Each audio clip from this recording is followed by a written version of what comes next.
The council chamber stretched before Ambassador Minho Lee like a cathedral built for gods.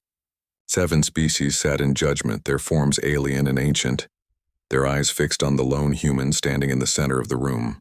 Above him, holographic stars rotated slowly, showing the territories each species controlled. Humanity's 12 systems glowed like tiny embers among vast empires. Minho stood straight, his hands clasped behind his back. He wore the simple uniform of Earth's diplomatic corps, dark blue with silver trim. Around him the air hummed with translation devices, turning alien words into speech he could understand. The creature called Thrax Util spoke first. Its body resembled a mantis carved from obsidian, its multiple eyes reflecting the starlight. When it spoke, the translation device made its voice sound cold and formal. Human representative, you have heard the charges. Your species has violated the Sphere Limitation Treaty. You were permitted 3 systems. You now occupy 12. This expansion ends today. Minho said nothing. He had prepared for this moment for months. Another alien spoke, this one covered in what looked like flowing water. The treaty exists for good reason. Young species must prove their wisdom before expanding. You have not proven anything except ambition. Ambition that threatens stability, added a third. A being of crystalline structure that chimed when it moved. We offer you a choice, human. Submit to Dominion guidance, accept vassalage, or face correction. The word correction hung in the air like a threat. Minho finally spoke. His voice was calm, but it carried through the vast chamber. The Terran Federation respectfully declines. Silence fell. The 7 species looked at each other. Some seemed confused. Others appeared shocked. Thraxutal leaned forward. You refuse? Do you understand what you are saying? I understand perfectly, Minho replied. Humanity will not submit to foreign rule. We will not abandon our colonies.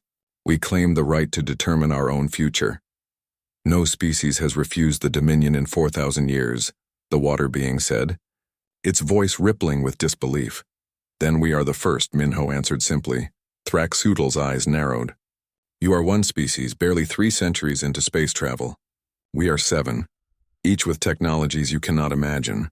This is not bravery, human. This is suicide. Minho allowed himself a small smile. That is for us to decide. The crystalline being chimed loudly. Perhaps they do not understand. Humans, we have destroyed civilizations for less than what you have done. We have sterilized worlds. We have scattered species across the void. Submit now, or we will make examples of your colonies. Make your examples, Minho said quietly. We will not kneel. Thraxutal stood, its massive form casting shadows across the chamber floor. Then you have chosen extinction. I grant you 10 cycles to reconsider. Evacuate your illegal colonies. Return to your permitted 3 systems.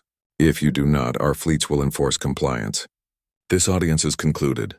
Minho bowed slightly, a gesture of courtesy, not submission. Then he turned and walked from the chamber, his footsteps echoing in the silence.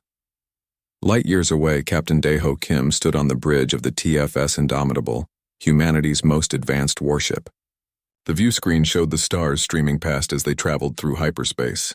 Daeho was a tall man with sharp eyes and a face that rarely smiled. He had commanded ships for 20 years, but he had never commanded one during wartime. His tactical officer, Lieutenant Hannah Beck, approached with a datapad. She was young but skilled, her reputation earned through countless simulations and training exercises. Captain, we've received encrypted orders from Fleet Command, she said. Daeho took the datapad and read quickly. His expression darkened. They're expecting war. Yes, sir. We're to relocate to the Outer Rim and begin defensive preparations. All leaves are canceled. All ships are being recalled to active stations. Daeho looked at the view screen. Somewhere out there, beyond the stars, the Dominion was preparing to make humanity an example. He wondered if they understood what they were provoking. Send confirmation, he ordered, and prepare the crew. This is not a drill. On Earth, in a facility buried beneath the Rocky Mountains, Dr. Sora Choi watched streams of data flow across multiple screens. She was a small woman with tired eyes and hands that never stopped moving. For 3 years, she had led Project Prometheus, a weapons development program so classified that even most military commanders did not know it existed. Admiral Una Park entered the laboratory, her uniform crisp despite the late hour. Una was a legend in the fleet, a tactical genius who had risen through the ranks faster than anyone in history. Tell me you have good news, Una said without preamble. Sora gestured at the screens. The quantum disruptors work. We've tested them successfully. They can bypass Dominion shield technology. Can we produce them in quantity? If war comes, we'll need 6 months to manufacture enough for the fleet. Una shook her head. We don't have 6 months. Minho refused their ultimatum 2 hours ago. We have 10 days before they come. Sora felt her stomach tighten. Then we use the prototypes. It won't be enough to win, but it might be enough to hurt them. Hurt them badly enough that they think twice, Una agreed. She looked at the data scrolling past. You know what they're going to bring against us? 7 species worth of military power, thousands of ships, weapons that can crack planets. And we have courage and desperation. Una smiled grimly. Let's hope that's enough. Across the Terran Federation, the news spread like wildfire. Humanity had refused to submit. War was coming. In the cities, people gathered in the streets, some in fear, some in anger. On the colonies, families made desperate plans, wondering if they should flee or fight. In a military recruitment center on Mars, a young woman named Jiwan Han stood in line with hundreds of others. She was an engineer, skilled with her hands, no military training. But when the recruiter asked why she was volunteering, her answer was simple. Because they think we'll just give up. I want to prove them wrong. The recruiter, Colonel Jiho Kang, nodded. He had heard the same answer 100 times that day. People were angry. People were scared. But more than anything, people were determined. We need engineers, Jiho told her. Can you work under pressure? I can learn, Jiwan replied. Good. Welcome to the war. 10 days passed. The Dominion fleets gathered at the edge of human space. Thousands of ships forming an armada that had not been assembled in centuries. Thraxutil sent one final message to Earth. Surrender now. This is your last chance, Admiral Una Park sent the reply herself. Just 2 words. Come closer. The Dominion fleet jumped into hyperspace, heading for the colony of New Jeju. They expected to find frightened colonists ready to surrender. They expected an easy victory that would convince humanity to submit. They were about to learn that humans did not surrender easily. They were about to discover that sometimes the smallest ember could start the largest fire, and they were about to understand that when you demand someone kneel, you should be prepared for them to stand instead. The war had begun. The colony of New Jeju hung like a blue marble against the black void. 3 million people called it home, living in domed cities and underground complexes. They grew food in vast hydroponic farms and mined rare minerals from the planet's crust. It was a peaceful place, far from Earth, built by people who wanted a fresh start. When the Dominion fleet emerged from hyperspace, it blocked out the stars. Colonel Jiho Kang stood in the command center of the Mars Defense Garrison, watching the sensor data with growing dread. His screen showed the impossible numbers. 300 capital ships, his sensor officer reported, voice shaking. Twice that many support vessels. They're positioning for orbital bombardment. Jiho felt cold. New Jeju had no military fleet, just civilian transports and a handful of patrol boats. The colony's only defense was a network of ground-based weapons, designed to stop pirates. Not an invasion force. Get me Governor Taewon, Jiho ordered. The view screen flickered, showing a middle-aged man with gray hair and worry in his eyes. Governor Taewon had led New Jeju for a decade, turning it into a thriving community. Now he was about to watch it burn. Colonel, Taewon said, tell me you have reinforcements coming. The nearest fleet is 6 days away, Jiho admitted. I'm sorry. Taewon closed his eyes briefly, then opened them with new resolve. Then we hold for 6 days. Governor, you should evacuate. Get the civilians out. To where? Their ships are everywhere. No, Colonel. We stay, we fight. And we show them that humanity doesn't run. The transmission ended. Jiho stared at the blank screen, then turned to his officers. Prep every weapon we have. If New Jeju is fighting, we support them any way we can. High above New Jeju, a young pilot named Ensign Subin Yoon sat in the cockpit of her fighter, hands gripping the controls. She was 23 years old, fresh out of the academy. This was supposed to be a peaceful posting, flying patrol routes and escorting transports. Now she was part of a squadron of 40 fighters facing a Dominion armada. Her squadron leader's voice crackled over the comm. All wings, listen up. We're not going to win this fight, but we're going to make them remember us. Every ship we damage, every second we buy, that's 3 million people who might survive. So fly hard, fly smart, and make every shot count. Subin felt her fear transform into something else. Not courage exactly, but determination. Her parents had moved to New Jeju when she was a child. Her little brother still lived in the Capitol Dome. She wasn't going to let aliens decide their fate. "Understood, sir," she said, her voice steady. "Ready to engage." The Dominion Fleet Commander, a being called Vex Tharn, watched the tiny human fighters approach and felt something like amusement. 40 primitive craft against 300 warships. It was like watching insects attack a mountain.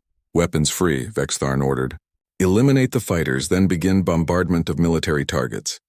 Avoid civilian casualties if possible. We want them to surrender, not die." Energy beams lanced through space. The first wave of human fighters died in seconds, vaporized by weapons they had no defense against. But the remaining fighters didn't retreat. They accelerated forward, weaving through the Dominion formation, targeting sensors and weapon ports. Subin's fighter screamed through the void, her targeting computer struggling to lock onto the massive ships. She fired missiles at a Dominion cruiser, watching them explode harmlessly against its shields. The shields were too strong. Nothing was getting through. Then her sensor officer's voice came through, patched from the ground. "All fighters, new targeting data. Focus fire on shield generators. Concentrated fire might create gaps." Subin adjusted course, joining 5 other fighters in attacking a single point on a Dominion destroyer. Their combined fire made the shields flicker and pulse. Not enough to break through, but enough to make the enemy ship maneuver defensively. On the ground, the Dominion began landing troops. Massive transports descended through the atmosphere, carrying soldiers in powered armor. They expected little resistance. The treaty said humans were a peaceful species, more interested in trade than warfare. The first transport landed in an open field near the Capitol. The rear ramp lowered, and soldiers began filing out in perfect formation. They were disciplined, professional, confident. Then the ground exploded. Hidden mines detonated beneath the transport, tearing through its hull. The soldiers scattered, seeking cover, but more explosions followed. Human defenders rose from concealed positions, firing weapons that seemed primitive but deadly. Railguns, chemical explosives, even old-fashioned bullets. General Hyunwoo Nam watched the battle from his command post and allowed himself a grim smile. He was an old soldier, veteran of corporate wars and colony disputes. He knew how to fight when outmatched. "They think we're soft," he told his officers. "Let's educate them." In space, Captain Dai-Ho Kim and the TFS Indomitable arrived at the edge of the new Jeju system. He saw the Dominion fleet and knew immediately that a direct assault would be suicide. But he hadn't come to fight fair. He had come to hurt them. "All ships execute guerrilla pattern Delta," Dai-Ho ordered his small fleet. "Hit and run. Target their supply ships and sensor vessels. Make them chase us." His ships dropped out of hyperspace in scattered positions, fired quantum disruptors at surprised Dominion support vessels, then jumped away before the enemy could respond. The new weapons, Dr. Sora's prototypes, bypassed shields and tore through hulls. In 3 minutes, Dai-Ho's fleet destroyed or crippled 12 Dominion ships. It wasn't enough to turn the battle, but it was enough to shock the enemy. The mighty Dominion, undefeated for millennia, was bleeding. Vex Tharn couldn't believe what was happening. These humans should have surrendered hours ago. Instead, they were fighting like cornered animals, using tactics no civilized species would consider. Mines hidden beneath landing zones. Ambushes using terrain. Suicide runs by damaged fighters. One fighter in particular caught Vex Tharn's attention. It had lost its shields and was leaking atmosphere, but it kept attacking, refusing to retreat. The pilot seemed determined to do as much damage as possible before dying. That pilot was Subin Yoon. Her cockpit was freezing, her oxygen running low. Half her systems were offline, but she could still fly, and she could still fight. She saw a Dominion cruiser ahead, its weapons tearing through another fighter. Subin made a decision. She locked her controls forward, aimed directly at the cruiser's bridge, and pushed her engines to maximum. Her squadron leader screamed over the comm, "Subin, no. Break off." But Subin didn't break off. She thought of her brother, her parents, the 3 million people below who were counting on every second of delay. She thought of Ambassador Minho refusing to kneel. She thought of what it meant to be human. Her fighter struck the Dominion cruiser at a significant fraction of light speed. The impact was catastrophic. The cruiser's shields, designed to stop energy weapons, couldn't disperse kinetic force at that velocity. The ship broke apart, debris spinning through space. In the command center on the ground, silence fell as the explosion bloomed on the view screens. Then someone began clapping. Others joined. Within seconds, the entire room was cheering. A single human pilot had destroyed a capital ship. Subin Yoon became humanity's first martyr, the symbol of their refusal to yield. Her sacrifice was broadcast across human space. Recruitment centers were overwhelmed with volunteers. Even civilians who had never considered military service suddenly wanted to fight. On Earth, Admiral Yuna Park watched the battle reports with mixed emotions. New Jeju was holding, but barely. Casualties were mounting. The Dominion was being more cautious now, more brutal. They had expected an easy victory and found a war instead. Yuna activated the fleet-wide broadcast. She appeared on every ship, every station, every planet in the Terran Federation. Her uniform was immaculate, her expression fierce. They demanded we kneel, she said, her voice carrying across light years. They thought fear would break us. They thought technology would crush us. They were wrong. We were born standing, and we will die standing if we must. But we will not kneel. Not today, not ever. To everyone fighting at New Jeju, hold the line. Reinforcements are coming. To everyone else, prepare for war. This is only the beginning. The message ended. Across human space, people straightened their shoulders and set their jaws. The Dominion had brought fire to their doorstep. Now they would learn what humanity did when cornered. Now they would learn what fury really meant. 3 months into the war, everything had changed. The Dominion had expected a quick campaign, a demonstration of power that would force humanity to surrender. Instead, they found themselves trapped in a grinding conflict that consumed resources and tested their resolve. Commander Taeyong Shin moved through the shadows of a Dominion supply depot, his team following in perfect silence. They wore stealth suits that bent light around them, making them nearly invisible. Each member of his Shadow Corps team was a specialist in covert operations, trained for missions that officially didn't exist. The depot was on a captured asteroid, far behind Dominion lines. It stored fuel, ammunition, and repair equipment for their fleet. The Dominion thought it was safe. They were wrong. Taeyong hand-signaled his team into position. They had 30 minutes before the patrol returned. That was enough time to place the charges and disappear. He moved to the main fuel storage, attached a compact explosive device, and set the timer. Simple. Elegant. Devastating.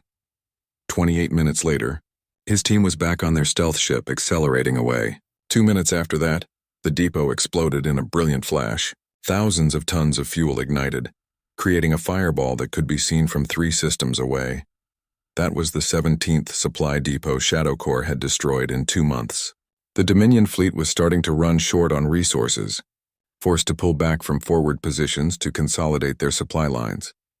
On Earth, Dr. Eunji Kwan presented her findings to a room full of military commanders. She was a xenobiologist, someone who studied alien life, and she had discovered something important. The Dominion species evolved on stable, peaceful worlds, she explained, displaying holographic images. For thousands of years, they haven't faced real challenges. Their biology, their psychology, they're all adapted for peace and prosperity. Admiral Yuna Park leaned forward. What does that mean for us? It means they're not prepared for sustained warfare. Humans evolved fighting each other, surviving plagues, adapting to harsh environments. We're built for stress. They're not. The longer this war goes, the more psychological pressure they face. A general in the back spoke up. So we just need to outlast them? More than that, Eunji said. We need to be unpredictable. Use tactics they don't understand. Force them to adapt constantly. Humans are good at adaptation. They're not. The commanders absorbed this information. One of them smiled. So we make them uncomfortable. We make them terrified, Yuna corrected. Across the galaxy, a young woman named Nari Song sat in a dimly lit room, surrounded by computers and data streams. She was an intelligence officer, and she had been working on the same problem for months: how to break Dominion communications encryption. The breakthrough came at 3 a.m. Nari stared at her screen, hardly believing what she was seeing. The Dominion encryption wasn't actually that advanced. It was old, unchanged for centuries because no one had challenged it. And old encryption could be broken. She immediately contacted Fleet Command. Within hours, human forces could intercept and understand Dominion military communications. Every order, every tactical plan, every fleet movement was suddenly visible. Captain Daeho Kim received the new intelligence capability and put it to immediate use. His ship, the Indomitable, had been running guerrilla operations for months, always staying one step ahead of the enemy. Now, with access to their communications, he could predict their movements. "They're sending a supply convoy through the outer rim," Lieutenant Hanna Beck reported, reading the intercepted orders. 40 ships, minimal escort," Daeho nodded. "Plot an intercept course. We'll make them pay for every supply run." The Indomitable dropped out of hyperspace directly in the convoy's path. The Dominion escort scrambled to respond, but Daeho's crew knew exactly where they would be and how they would react. His ship danced through the enemy formation, firing Dr. Sora's quantum disruptors with deadly precision. But Daeho had learned something else in 3 months of war. The Dominion shields couldn't stop everything. They were designed for energy weapons, not solid projectiles. So human engineers had started building railguns, primitive kinetic weapons that hurled chunks of metal at incredible speeds. The railgun rounds punched through Dominion shields like they weren't there. Ships that had seemed invincible suddenly found themselves vulnerable to weapons that would have been considered obsolete centuries ago. Innovation versus stagnation, that was becoming the pattern of the war. On a colony called New Seoul, Sergeant Donghyun Cho crouched behind a makeshift barricade, checking his ammunition. He was a ground forces soldier, one of thousands defending human colonies against Dominion invasion forces. The enemy had superior armor, better weapons, overwhelming numbers. But Donghyun and his fellow soldiers had something the Dominion didn't understand. They were defending their homes. The Dominion troops advanced in perfect formation, their armor gleaming under the colony's sun. They moved with mechanical precision, following doctrine that had worked for thousands of years. Donghyun waited until they were in the kill zone, then triggered the trap. The ground beneath the Dominion soldiers collapsed, dropping them into a pit filled with industrial explosives. The blast tore through armor that was supposedly indestructible. "Fall back to secondary positions," Donghyun ordered his squad. They moved quickly, using tunnels they had prepared weeks ago. The Dominion would expect them to retreat in straight lines. Instead, they disappeared underground, emerging behind enemy lines to attack from unexpected angles. This was how humans fought, not with honor and formation, but with cunning and desperation. The Dominion called it barbaric. Humans called it winning. Jiwon Han had been working in military engineering for 3 months now. She barely slept, spending every hour designing new defenses for human colonies. Her latest project was a modular defense platform, something that could be rapidly deployed and easily repaired. "It's not elegant," she told her supervisor, "but it works." "Elegant doesn't matter," he replied. "Working matters. How fast can we build them? Give me the resources, I can have 100 ready in a month." "You have the resources. Build 200, the war was changing humanity." People who had never thought about military service were now working around the clock to support the war effort. Scientists were becoming weapons designers. Engineers were building fortifications. Even artists were creating propaganda that kept morale high. On the Dominion side, cracks were beginning to show. 3 months of unexpected resistance had shaken their confidence. Species that had never questioned the Dominion's authority were now asking uncomfortable questions. A council meeting was called, and Thraxutil faced criticism for the first time in its long career. "We have lost over 300 ships," one council member said. "Our supply lines are under constant attack. Our ground forces are suffering casualties we haven't seen in millennia. And the humans show no sign of surrender." Thraxutil bristled. "They are one species. We are 7. We will overwhelm them eventually." "At what cost?" another member asked. "Our people are frightened. They don't understand why we're fighting primitives who refuse to follow civilized rules of war. Because if we allow humans to defy us, others will follow." Thraxutil snapped. "We must break them completely." But breaking humanity was proving harder than anyone expected. On Titan, one of Saturn's moons, the largest space battle of the war took place. The Dominion sent a siege fleet to take the shipyards there, facilities that produced half of humanity's military vessels. If they could destroy Titan's shipyards, they could cripple human war production. Captain Minseok commanded the orbital defense platforms protecting Titan. He had 40 platforms, each armed with the new weapons that human ingenuity had produced. Against him came 200 Dominion warships. The odds were impossible. The battle should have been over in minutes. But Captain Minsok had read the reports from other battles.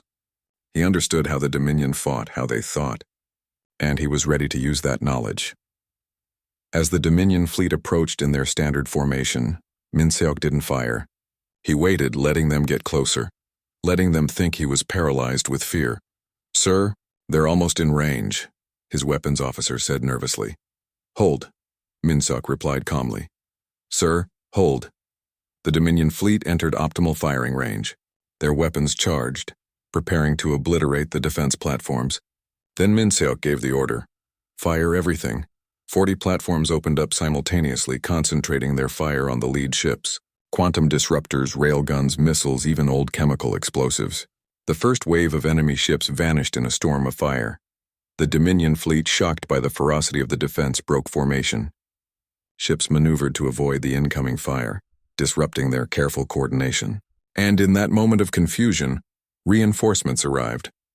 Captain Deho and the Indomitable, along with 30 other ships, jumped in behind the Dominion fleet.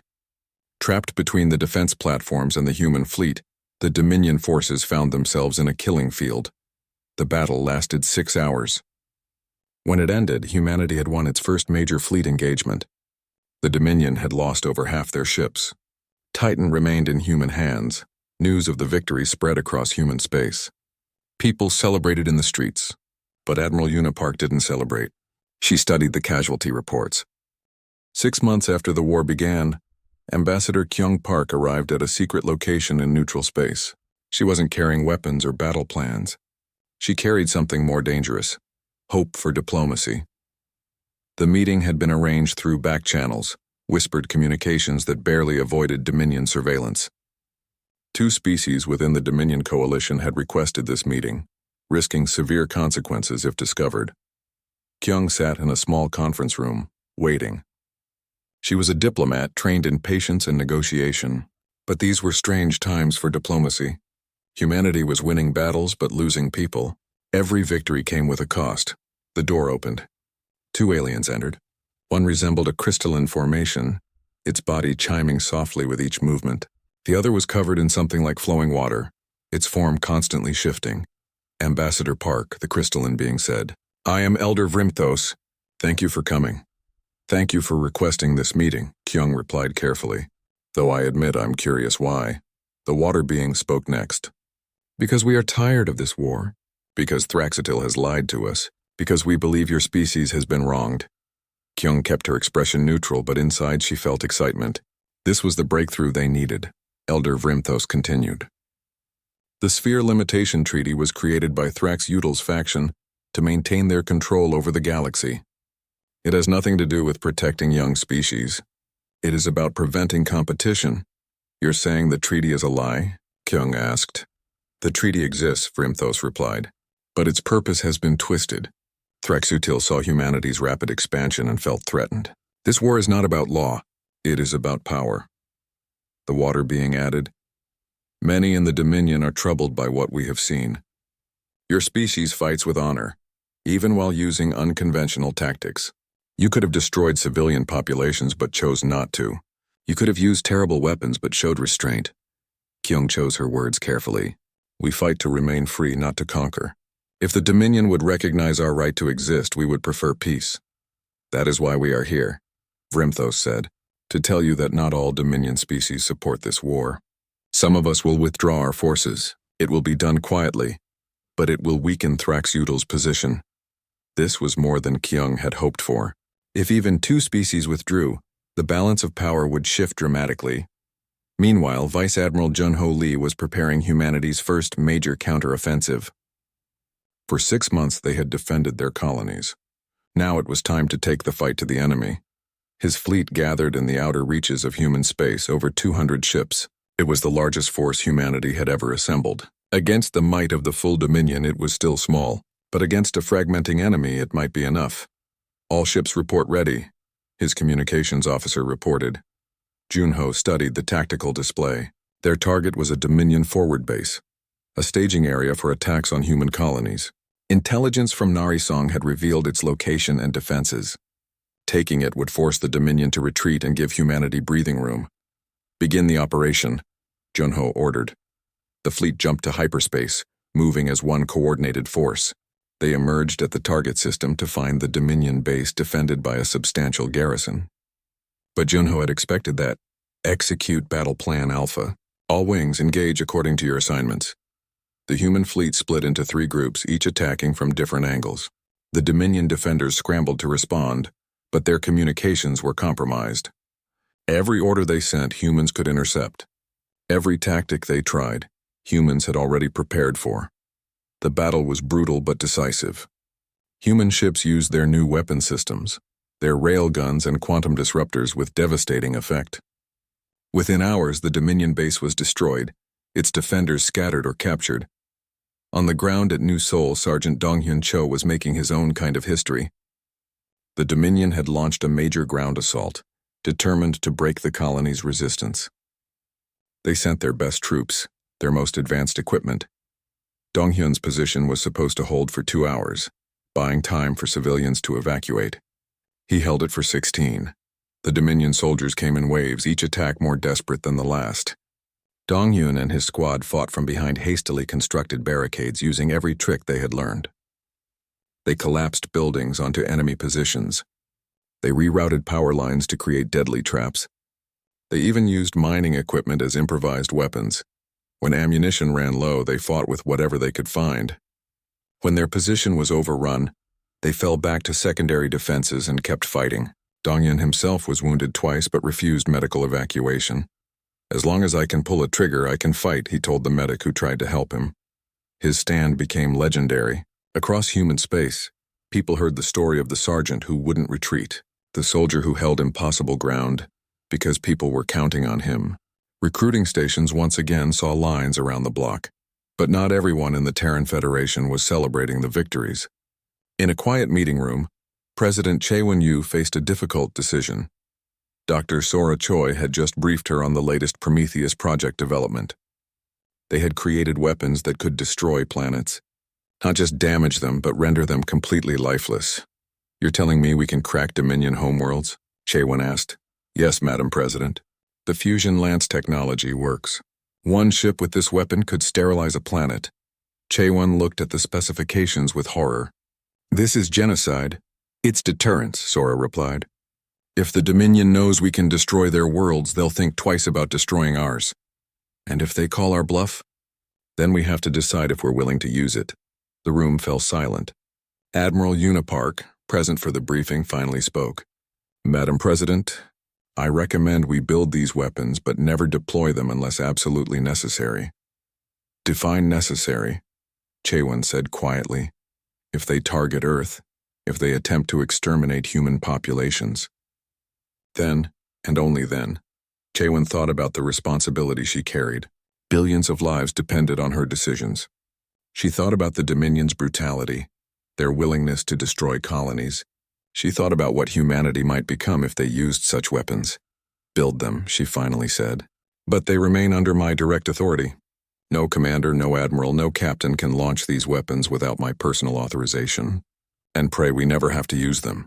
Captain Daeho Kim received notification about the new weapons and felt a chill. He had commanded ships in combat for 6 months now, had seen things he would never forget. The thought of weapons that could destroy entire worlds terrified him. He called a meeting with his senior officers, including Lieutenant Hana Bayek. "You've all heard about the fusion lances," he said. "I want to make something clear. If we're ever ordered to use them against a civilian population, I will refuse. Court-martial me if you must, but I will not commit genocide." Hana nodded in agreement. "Sir, I think I speak for the entire crew when I say we support that decision." Around the table, other officers voiced their agreement. They were soldiers, willing to fight and die for humanity's freedom. But they were not willing to become monsters. This moment defined humanity's approach to the war. They would fight ferociously. They would use every advantage. But they would not abandon their principles even when victory seemed to require it. News of humanity's restraint, despite having planet-killing weapons, spread through intelligence networks across the galaxy. Alien species who had been neutral began to quietly support the human cause. The Dominion's narrative that humans were dangerous primitives who needed to be controlled started to crumble. Elder Vrimthos and the other sympathetic species made their move. 3 Dominion members quietly withdrew their fleets from human space, citing internal concerns. It wasn't an official defection, but it weakened Thraxutel's war effort significantly. Vice Admiral Junho Lee capitalized on this immediately. His forces pushed forward, liberating occupied colonies and driving Dominion forces back. Each victory made humanity stronger and the Dominion weaker. In a secure facility, Dr. Isol Bai presented her latest achievement. Shield technology reverse-engineered from captured Dominion ships. Human vessels could now generate the same protective barriers that had made Dominion ships so hard to kill. "We've closed the technology gap," Isol explained to a group of engineers. "Our ships are now roughly equal to theirs in defense, and we still have advantages in innovation and tactics." Admiral Una Park reviewed all these developments and realized something important. Humanity was no longer just surviving. They were winning. Not through superior technology or numbers, but through adaptability, courage, and moral clarity. She sent a message to all human forces. 6 months ago, they demanded we kneel. Today, they're retreating. Tomorrow, we push toward their core systems. Not for conquest, but for justice. Not for revenge, but for peace. Stay strong. Stay human. Victory is within reach. The message was intercepted by Dominion intelligence. Thraxutel read it and felt something it hadn't experienced in centuries. Fear. The humans weren't going to stop. They weren't going to compromise. They were going to fight until they won or died trying. And for the first time, Thraxutel wondered if the Dominion could actually lose this war. 1 year after the war began, President Chaewon Yu stood in the Situation Room watching the tactical display with grim focus. The war had reached its final phase, and the news was both terrifying and urgent. "Madam President, intelligence confirms Thraxutel is activating the Void Engine," Admiral Una Park reported. "It's an ancient weapon buried on their fortress world of Kralax Prime. According to Elder Vrimthos, it can sterilize entire solar systems." Chaewon felt cold. "How long until it's operational?" 72 hours. Once active, it will target Earth and our major colonies simultaneously." The room fell silent. After a year of fighting, of sacrifices and victories, it came down to this: stop the weapon or watch humanity burn. "What are our options?" Chaewon asked. Fleet Admiral Seojun Hwang stepped forward. He was the newest addition to the command structure, a brilliant tactician who had been promoted after a series of stunning victories. "We launch Operation Righteous Fury, a combined fleet and ground assault on Kralax Prime. We go straight for their throat. Kralax Prime is the most heavily defended location in Dominion space," another general protested. "It's suicide." "It's necessary," Seojun replied. "We have the element of surprise. They won't expect us to attack their homeworld, and with 3 Dominion species now actively supporting us, we have intelligence on their defenses." Chaewon looked at the faces around her. These people had led humanity through the darkest year in their history. They had fought impossible battles and won through courage and ingenuity. Now they were asking to risk everything on one desperate gamble. "How certain are we that we can destroy this weapon?" she asked. Dr. Sora Choi spoke up via video link. "I can lead a team to sabotage the Void Engine from inside. But someone needs to get us there." "That would be me," Commander Taeyong Shin added. His Shadow Corps had spent the war operating behind enemy lines. This would be their most dangerous mission yet. Chaewon made her decision. "Launch Operation Righteous Fury. Every ship we have, every soldier, everything we've built. This is for all the marbles." Within hours, the largest human fleet ever assembled began moving toward Kralax Prime. Over 400 ships, carrying tens of thousands of soldiers. Captain Daeho Kim commanded the Indomitable at the front of the formation. Admiral Una Park coordinated fleet movements, and Fleet Admiral Seojun Hwang oversaw the entire operation. They knew the odds. They knew the cost, but they also knew that if they didn't try, humanity would die. The fleet emerged from hyperspace at the edge of the Kralax system and immediately faced the Dominion's final defense. Over 500 warships waited in formation, backed by orbital defense platforms and ground-based weapons. "All ships, this is Admiral Una Park." Her voice echoed across every vessel. "1 year ago, they came to our homes and demanded we surrender. Today we come to theirs and demand they stop. Not for conquest, not for revenge, but because we will not allow them to commit genocide. For Earth, for humanity. For everyone we've lost, attack! The human fleet surged forward. The battle was immediate and brutal. Ships on both sides exploded in brilliant flashes, the void filled with debris and weapons fire.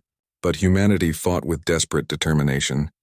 And the Dominion defenders, weakened by political fractures and defections, couldn't match their intensity.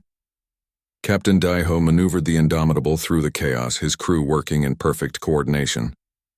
Lieutenant Hana Bayek called out targets. Weapons officers fired with precision, and engineers kept the ship running despite mounting damage. Shield strength at 40%. Hana reported. Multiple hull breaches on decks 7 and 9.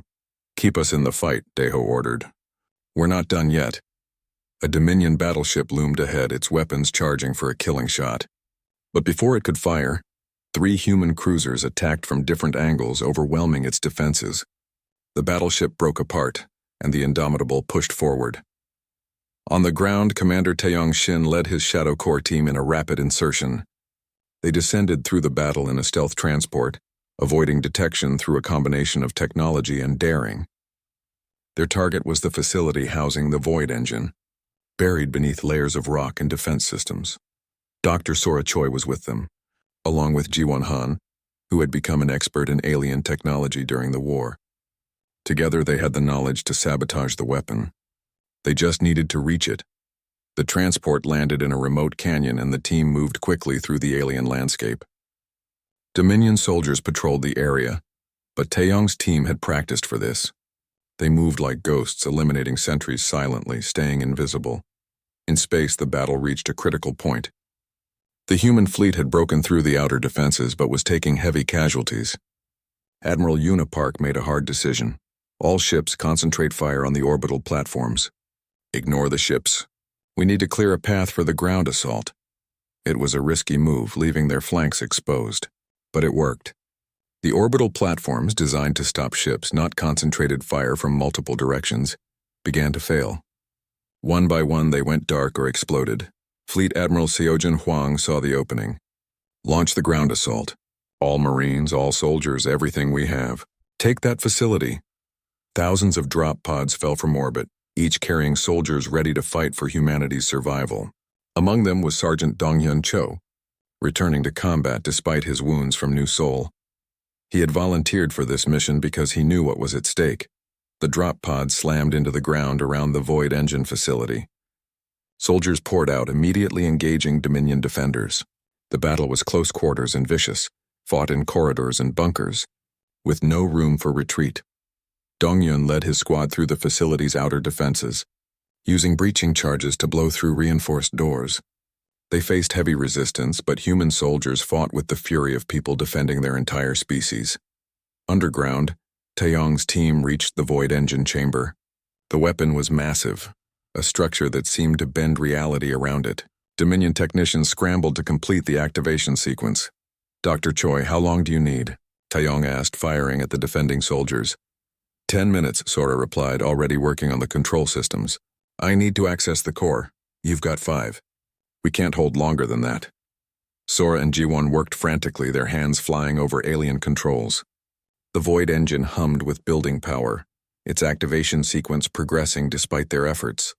Above them, the space battle reached its climax. The Dominion fleet, realizing they were losing, made a desperate push toward the human flagship. They wanted to kill Admiral Unipark, to break human coordination. Captain Daiho saw them coming. Indomitable to all ships. Protect the flagship, whatever it takes. Human vessels threw themselves into the path of the attack. Ships already damaged used their last strength to shield the flagship. Crews sacrificed themselves so the mission could continue. One of those ships was commanded by Captain Min-seok Oh, who had defended Titan months before. His vessel, crippled and burning, rammed a Dominion battleship at full speed. Both ships vanished in a blinding explosion. In the Void engine chamber, Sora finally broke through the security protocols. I'm in! Ji-won, help me reverse the power flow. Together they worked, rerouting energy, changing parameters, turning the weapon against itself. The Void engine began to shake, its hum rising to a scream. It's going to explode. Jiwan said calmly. We need to run. Done, Sora shouted. Everyone out! Taeyong's team ran, carrying wounded comrades racing through the facility as the void engine tore itself apart. Behind them, the ancient weapon collapsed into a singularity, taking the entire facility with it. They emerged into daylight just as the ground heaved. A massive explosion erupted from underground and the facility vanished into a crater. The void engine was destroyed. Above, aboard the Dominion command ship, Thrax Util watched its final weapon die. The human fleet was battered but still fighting. The ground forces had succeeded. Everything had failed. Lieutenant Hana Bayek led the boarding party that captured Thrax Util.